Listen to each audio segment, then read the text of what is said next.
What's up everyone, Potato Sensei here with the third episode of the Nintendo News Show, where we go over the top stories relating to all things Nintendo.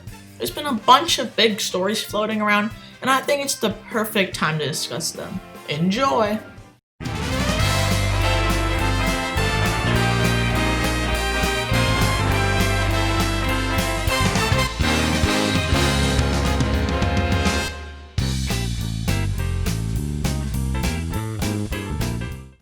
First in the news, recently Nintendo tweeted a picture of Mario relaxing on the beach with a caption saying, "Stay cool, Mario." Naturally, the internet exploded with rumors and speculation for a Mario Sunshine remake, or a sequel, or maybe even a Mario 35th anniversary collection. Really, what I think this is just Nintendo having a little fun, wishing us a happy rest of the summer. This is exactly what happened last year, and nothing really happened after that. I think people are just over hungry for new reveals after multiple disappointing directs. There are two little references I found though I'd like to mention. Mario's swimsuit is a reference to Super Mario Sunshine, and in the drinks there's a red straw for Mario and a green straw for Luigi. I think it's really cool how Nintendo puts a bunch of references in these summer tweets, even though it always causes the Nintendo community to just explode. Overall, I really don't think this tweet is a teaser for a new game. We're already around 3/4 of the way done with summer, so it'd be kinda weird if Nintendo releases summer beachy game in September. While I still think there's a chance we may get old Mario games on the Switch, I don't think that this tweet is a teaser for a new game or collection of games. Next in the news, Nintendo Switch production has been reported to be back at full speed. For a while, Nintendo was having a lot of trouble with production, but it's really important that they got production back to full speed. Now that doesn't mean that there aren't shortages of Switches everywhere. It'll be a while until production catches up with demand, but hopefully it'll catch up before the holiday season as it is fastly approaching. With no real big games releasing in the holiday season, except Pikmin 3 Deluxe on October 30th, it is vital to at least have consoles to sell if you don't have any big games coming. With the Xbox Series X and the PS5 releasing this holiday season, Nintendo has to really step up their game. Get it, game? It's nice to see that the Switch production is back up to full speed, but all Nintendo needs to do now is release some games. We got consoles, but all we need now is some games to play on those consoles. For Nintendo, it's a miracle that Halo Infinite got delayed, but the PS5 is also launching with some big heavy hitters, like a new Spider-Man game and a new Assassin's Creed. I know Nintendo has kinda distanced themselves from Xbox and PlayStation, but kids are probably gonna get one console for Christmas. And if there aren't many big games releasing for Nintendo, kids are gonna get a PS5 or Xbox. So Nintendo has to step up their game to compete with Xbox and Sony. We've got some big heavy hitters like Breath of the Wild, Odyssey, Smash, and Animal Crossing, but fans need something new for the holiday season. You can't just skip a holiday season. Throughout the year, you have a few big times where there's a big push in sales, but the holiday season is the most important one.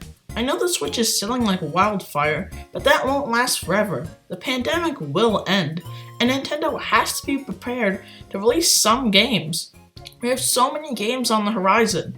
Breath of the Wild 2, Metroid Prime 4, these are the big games we need. Wii U ports are good, spin-off games are good, but we need big games. Do you know why Animal Crossing is selling so well? It's a big game. And if Nintendo wants to compete in the holiday season, they need big games, and they need to reveal them now. Next in the news, we have a recent Datamine that could have just revealed a new update in Animal Crossing New Horizons. The big feature in the Datamine is farming. I know a lot of people have been wondering about farming coming to New Horizons, and for me, I kinda have mixed feelings about the topic. Yes, farming would be cool, with crops like tomatoes, wheat, sugarcane, potatoes, etc., as it was said in the Datamine, but how vegetables will work, I have no idea. We already have farming in New Horizons with fruit, and I think that works great with your stamina bar, but I really don't know what vegetables may bring to the table. Get it? Bring to the table? 'Cause it's food? If we get new DIY recipes, that would be cool, but I would really rather prefer a regular chair than a tomato chair, if I'm being honest.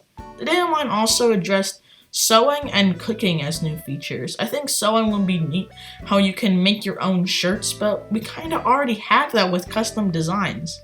Maybe you can change the size or dimensions of the shirt. I don't really know how that would work. Cooking, on the other hand, would be amazing. I love cooking, and bringing that to New Horizons would be so cool. Maybe you have to use the vegetables you grow to craft different foods. Maybe if you want an apple pie, you can use apple, sugarcane, and eggs maybe, if that's introduced too. Maybe if you want to make like a kitchen area, you can craft different foods and you can maybe place them like furniture. That would be pretty cool. Now for the special characters for these updates. In the Animal Crossing Direct, we see a chef animal character when they talk about free updates, so cooking may actually come to the game. I bet Leaf will probably be the special character for crops too, but for sewing, I really have no idea. Overall, this Datamine is a huge fun that brings up a lot of cool features that have a pretty high chance of making it into the game. Our last story of the day comes from Paper Mario the Origami King. In my first Nintendo News episode, I mentioned how players of Origami King came across a game-breaking bug that prevented them from continuing on in the game. As of August 5th, Nintendo has squashed this bug and a lot of other bugs that I didn't even know about. It's nice to see that players reported the bug and that it led Nintendo to a whole colony. I'm really happy that Nintendo is giving Paper Mario the same amount of attention like Animal Crossing. Even though Nintendo hasn't revealed too many games for the future, it's good that they're at least continuing work on their past games to make sure that they stay relevant and clean of bugs. Animal Crossing 2 had a bunch of bugs, but Nintendo squashed almost all of them. Hopefully Nintendo continues this type of care after release for their games going forward. One thing I will say is, how did so many bugs get there in the first place? It's good that Nintendo is patching all of these problems, but is it really that hard to just check the game before you release it? It's good though that Nintendo is acting really quickly because these were truly game-breaking bugs, but can't you just check them for bugs before you release the game? It is good though that Nintendo is acting fairly quickly because these were truly game-breaking bugs. That's it for the Nintendo News Show. Thank you so much for watching. Don't forget to like and subscribe. Potato Sensei